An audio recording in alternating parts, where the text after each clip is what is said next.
आज प्रश्न उठ रहा है कि ये वैराग्य आता तो है लेकिन बहुत जल्दी चला जाता है।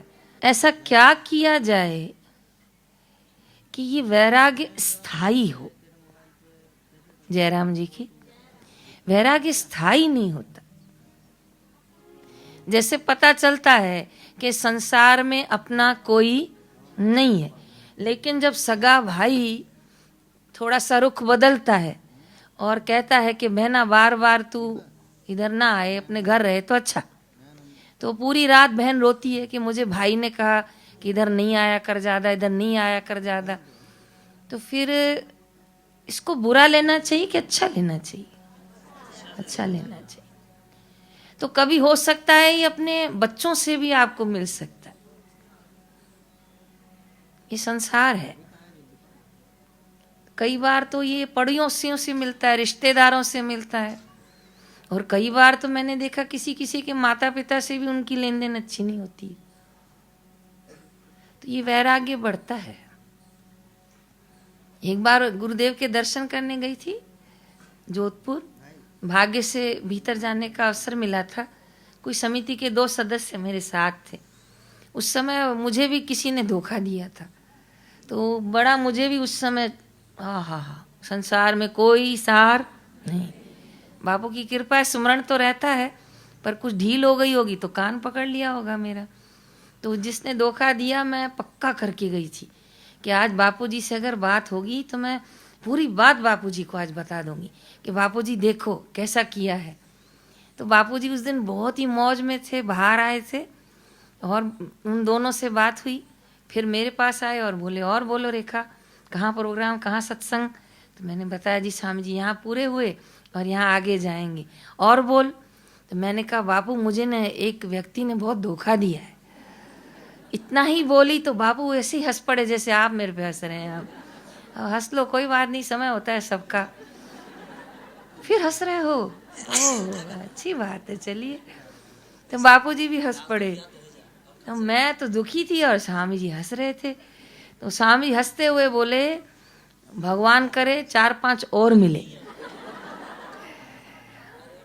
मैं मन में सोची एक तो पच नहीं रहा है, 4-5 कैसे बचाऊंगी? स्वामी जी आशीर्वाद दे रहे हैं, भगवान करे 4-5 और मिले। लेकिन कहते हैं जो केले की पात, पात में पात, त्यों संतन की। बड़ा रहस्य होता है, वो समझ में तो आता है नहीं उस समय, मेरे को समझ में तो आया नहीं।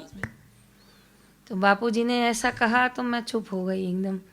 फिर गुरुदेव ने बहुत ही करुणामयी दृष्टि डाली, बहुत ही मीठी दृष्टि डाली।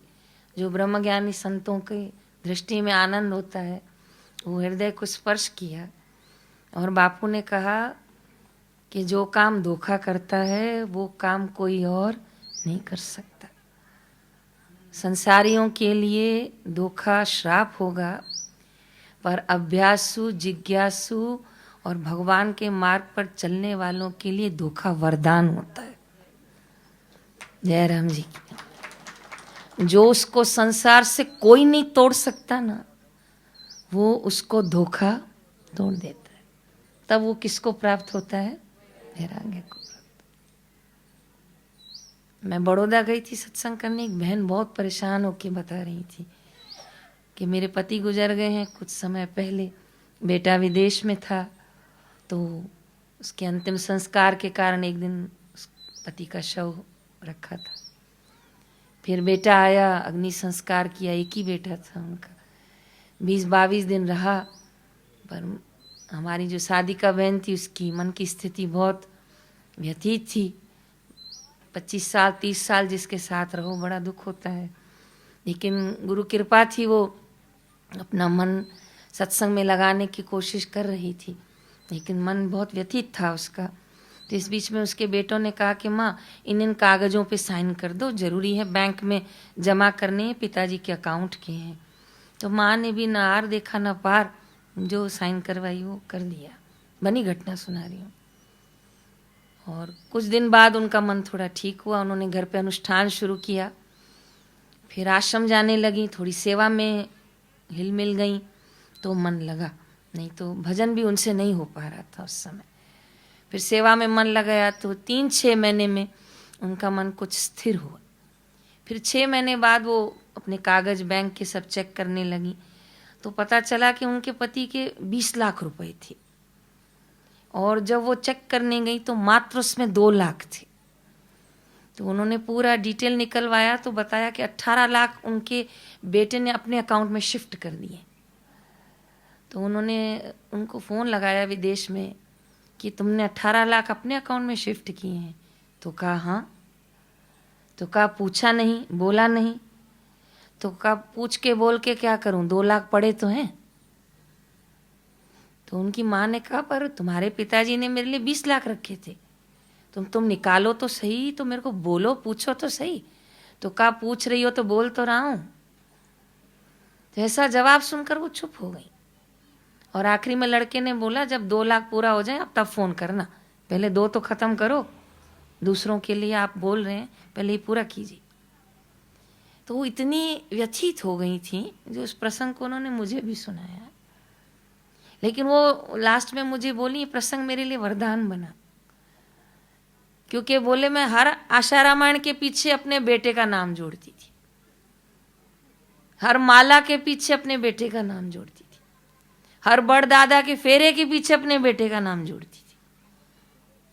लेकिन बोले ऐसे ईश्वर ने उससे मुझे एक लगवाया, कस के एक से ना सुधरी तो एक और लगवाया, और ऐसा लगवाया कि सीधी भजन में लग गई कि 18 लाख निकाल दिया, तो भी बोल रहा है कि क्या हो गया निकाला तो आप 2 लाख इस्तेमाल करो। तो कहे भाषा सुनकर ही मैं चुप हो गई। तो इसमें अगर आप बाह्य दृष्टि से देखेंगे ना तो आपको उसका बेटा दोषी दिखेगा, जयराम जी की। पर आप ज्ञान दृष्टि से देखोगे ना, आप सत्संग की दृष्टि से देखोगे, सूक्ष्म दृष्टि से देखोगे, तो आपको समझ आएगा कि मैंने मांगा था कि कबीरा मांगे मांगना प्रभु दीजो मोहि दोय, संत समागम हरि कथा मोह उर निष्दिन होय। मांगा मैंने ये था, माला कर रही थी बेटे के लिए तो ले, क्योंकि आज के दिवस का नाम है। ये कैसे आएगा? भक्ति बड़ी मधुर होती है, ज्ञान बड़ा मजबूत होता है, संयम बड़ा दृढ़ होता है, लेकिन वैराग्य कड़वा होता है।